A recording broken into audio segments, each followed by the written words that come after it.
چار عظیم فرشتوں کا ذکر آیا جن میں حضرت اسرافیل علیہ السلام سب سے پہلے فرشتے تھے جنہیں اللہ تعالیٰ نے پیدا فرمایا۔ حضرت اسرافیل علیہ السلام کو ہم قیامت کے روز سور پھونکنے والے فرشتے کے طور پہ بھی جانتے ہیں۔ حضرت اسرافیل علیہ السلام کتنے بڑے ہیں اور اللہ نے حضرت اسرافیل علیہ السلام کے آنسو کو بہنے سے کیوں روکا ہے؟ اگر آپ حضرت اسرافیل علیہ السلام کا آنسو اگر زمین پر گر گیا تو پھر کیا ہوگا؟ یہ جان کر آپ کے رونگٹے کھڑے ہو جائیں گے، اور یہ کہ ہر جاندار کی طرح حضرت اسرافیل علیہ السلام کی موت بھی ہوگی۔ تو اللہ کیسے حضرت اسرافیل علیہ السلام کی جان لے لیں گے؟ ویڈیو دیکھتے رہیے، کیونکہ ویڈیو میں آگے آپ حضرت اسرافیل علیہ السلام کے بارے میں کئی چونکا دینے والے حقائق جانیں گے جو آپ نے پہلے کبھی نہیں سنے ہوں گے۔ مستقبل میں دوستو یہ دنیا ایک عجیب و غریب اور عجیب و غریب کے ساتھ ساتھ خوفناک منظر دیکھنے والی ہے، جس کے لیے وقت انتہائی کم رہ گیا ہے۔ آج کے دور کے انسان اس خوفناک منظر کی پیشن گوئیاں اپنی آنکھوں سے پورا ہوتے ہوئے دیکھ رہے ہیں، لیکن اس پیشن گوئیوں کو ہر کوئی نظر انداز کر رہا ہے۔ آج سے کئی سال بعد یہ منظر سب کے سامنے ہوگا، جب دنیا کے خاتمے یعنی قیامت کی نشانیاں ایک ایک کر کے پوری ہو جائیں گی۔ اس وقت دجال نکل کر پوری دنیا کو دھوکے میں ڈال چکا ہوگا۔ حضرت عیسیٰ علیہ السلام زمین پر واپس تشریف لا چکے ہوں گے۔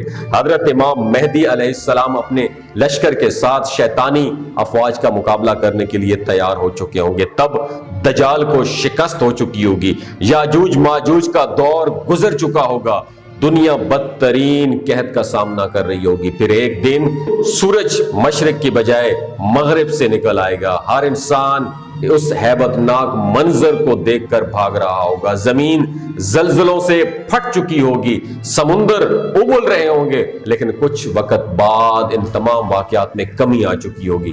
سورج واپس غروب ہو کر مشرق سے نکل آ جائے گا، اور لوگ جو اس منظر کو دیکھ کر خوفزدہ تھے واپس اپنے کاموں میں مصروف ہو چکے ہوں گے، یہ جانے بغیر کہ ان کی تباہی بس کچھ سیکنڈ کی دوری پر ہے۔ اسی لمحے حضرت اسرافیل علیہ السلام ایک اہم حکم کے انتظار میں ہوں گے، اور ان کے ہاتھوں میں بہت بڑا سور ہوگا جس میں اتنے سوراخ ہوں گے جتنے اس دنیا میں موجود انسان۔ وہ سور حضرت اسرافیل علیہ السلام اپنے منہ کے قریب کر چکے ہیں، بس انتظار کریں گے کہ کب سور کو پھونکنے کا حکم ہوگا۔ اس ہیبت ناک گھڑی میں حضرت اسرافیل علیہ السلام کے چہرے پر انتہائی ہیبت اور جلال ہوگا۔ آخرکار وہ لمحہ آ پہنچے گا، اور جب حضرت اسرافیل علیہ السلام کی دل کی دھڑکن تیز ہو چکی ہوگی، یہ سب اس انتظار کا دی اینڈ ہے، اور اس دنیا کا خاتمہ اور قیامت کا آغاز ہوگا۔ تب حضرت اسرافیل علیہ السلام ایک لمبی سانس لیتے ہیں اور سور پھونکیں گے۔ اس وقت دنیا رک جائے گی، لوگ شدید خوف کے عالم میں آسمان کی طرف دیکھ رہے ہوں گے، کیونکہ تمام ستارے ان کے سروں پر گر رہے ہوں گے۔ اس سور کی آواز سے قیامت کا آغاز ہو چکا ہوگا۔ حضرت اسرافیل علیہ السلام وہی فرشتے ہیں دوستو جو اللہ کے حکم سے قیامت کا آغاز کریں گے۔ حضرت اسرافیل علیہ السلام کو 4 مقرب فرشتوں میں سب سے پہلے تخلیق کیا گیا۔ حضرت اسرافیل علیہ السلام کو اللہ نے نہ صرف سور پھونکنے کے لیے مقرر کیا، بلکہ ان کو روحی کے نام سے بھی جانا جاتا ہے، یعنی زندگی دینے والا۔ مگر کیسے؟ جب پوری دنیا سردی اور برف کی لپیٹ میں ہوتی ہے نا، جب درخت بغیر پتوں کے ہو جاتے ہیں، جانور اپنے بلوں میں گھس کر اس شدید موسم کے گزرنے کے انتظار میں ہوتے ہیں، تو اس وقت حضرت اسرافیل علیہ السلام کو ایک اور رسپانسبلٹی دی جاتی ہے۔ بہار کے پہلے دن سے، اب بہار آ رہی نا، ذرا اس بات کو ذرا غور سے سنیے گا، بہار کے پہلے دن سے حضرت اسرافیل علیہ السلام زمین پر ایک نظر ڈالتے ہیں اور اپنی آنکھیں بند کر کے ایک دعا پڑھتے ہیں، اور وہ دعا ایک نرم ہوا کی طرح زمین پر پھیل جاتی ہے اور زمین پر موجود ہر چیز کو ایک نئی روح پھونک دیتی ہے، پھر ان کو جگاتی ہے جو سو رہے ہوتے ہیں، اور یہ دعا پھولوں کو باہر پھوٹنے پر مجبور کرتی ہے اور درختوں کو ایک بار پھر ہرا بھرا کر دیتی ہے، پرندے چہچہانے لگتے ہیں، اور دنیا میں ہر طرف ایک نئی تازگی کا آغاز ہوتا ہے۔ حضرت اسرافیل علیہ السلام دنیا کے اس بدلتے ہوئے دور کو بھی دیکھتے ہیں، اور اللہ کے حکم پر وہ زمین میں زندگی کی ایک نئی روح پھونک دیتے ہیں، اور یہ قیامت کے دن تک ایسا ہی چلتا رہے گا۔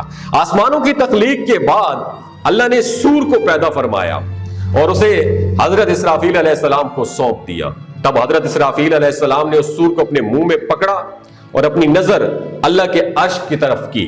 ایک حدیث پاک میں آپ صلی اللہ علیہ وسلم نے ارشاد فرمایا کہ اس سور کے آگے یہ تمام 7 زمین اور 7 آسمان نہایت چھوٹے ہیں، یعنی تمام زمین و آسمان کو سور میں سما سکتے ہیں۔ اس سور میں اتنے سوراخ ہیں جتنے حضرت آدم علیہ السلام سے قیامت کے آخری دن تک لوگوں کی تعداد، جس میں ہر سوراخ، ہر وہ انسان، آپ اور میں، ہر وہ انسان ہے جو قیامت کے بعد دوبارہ زندہ کیا جائے گا۔ جب حضرت اسرافیل علیہ السلام اس سور کو پھونکیں گے تو نہ صرف اس زندگی کا خاتمہ ہوگا بلکہ ایک اور نہ ختم ہونے والی زندگی کا آغاز بھی ہو جائے گا۔ حضرت اسرافیل علیہ السلام کی پیدائش میں اللہ کا بہت بڑا ایک سیکرٹ، ایک راز چھپا ہوا ہے کہ حضرت اسرافیل علیہ السلام کی ہر ایک سانس پر اللہ تعالیٰ ایک فرشتے کو پیدا کرتا ہے، جو فرشتے اللہ کی عظیم قدرت کا ایک ریفلیکشن ہے، اور یہ فرشتے قیامت تک اللہ کی حمد و ثنا بیان کرتے رہیں گے۔ حضرت اسرافیل علیہ السلام ہر روز 3 بار جہنم کی طرف دیکھتے ہیں، جہاں وہ جہنمیوں کے دردناک عذاب کا نظارہ کرتے ہیں، جس عذاب کو دیکھ کر ان کی آنکھ سے شدید درد اور غم کی وجہ سے آنکھیں نکلتی ہیں، جس میں اس دنیا کا تمام غم چھپا ہوتا ہے۔ اگر ذرا بات غور سے سنیے، اگر حضرت اسرافیل علیہ السلام کے آنسو کا ایک قطرہ بھی زمین پر گرا تو دنیا ایک بار پھر طوفان نوح کی طرح یہ طوفان دیکھے گی، جو زمین پر موجود ہر پہاڑ اور ہر انسان کو بہا کر لے جائے گی، اس کے آنسو۔ لیکن اللہ کے حکم پر وہ آنسو زمین پر نہیں گرتے ہیں، اس لیے زمین کا بیلنس برابر ہے اور جہاں زندگی اسی طرح ہی رواں دواں ہے۔ حضرت اسرافیل علیہ السلام باقی تمام مخلوقات کی طرح موت کی نیند سوئیں گے، جن کی جان حضرت اسرائیل علیہ السلام قیامت کے بعد تمام مخلوقات کی جان لینے کے بعد حاصل کریں گے، اور تب اللہ کے حکم سے حضرت اسرائیل علیہ السلام بھی اپنی جان خود لے لیں گے اور صرف اللہ تعالیٰ کی ذات باقی رہے گی۔ قیامت کے بعد دنیا کے پہلے انسان سے لے کر آخری انسان تک تمام لوگوں کا جسم زمین میں ڈیزولو، حل ہونا شروع ہو جائے گا، لیکن ان کے جسم میں موجود ایک چھوٹی ہڈی اس طرح رہے گی جو ان تمام انسانوں کو دوبارہ زندگی کی ایک علامت ہوگی، یعنی اس ہڈی سے تمام انسانوں کو دوبارہ زندہ کیا جائے گا۔ دوستو، کیا آپ جانتے ہیں کہ وہ ہڈی کون سی ہے؟ نیچے کمنٹ سیکشن میں اپنا ایکسپیرینس ضرور شیئر کیجئے گا۔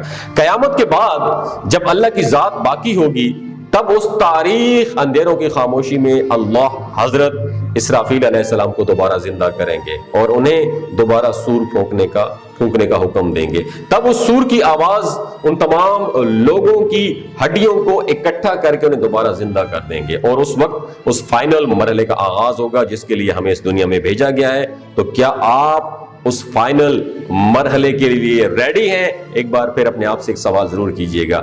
اگر یہ انفارمیشن آپ کو اچھی لگی ہو تو بحیثیت مسلمان دوسروں کے ساتھ ضرور شیئر کیجئے، ہو سکتا ہے آپ کے ایک شیئر سے کسی کی زندگی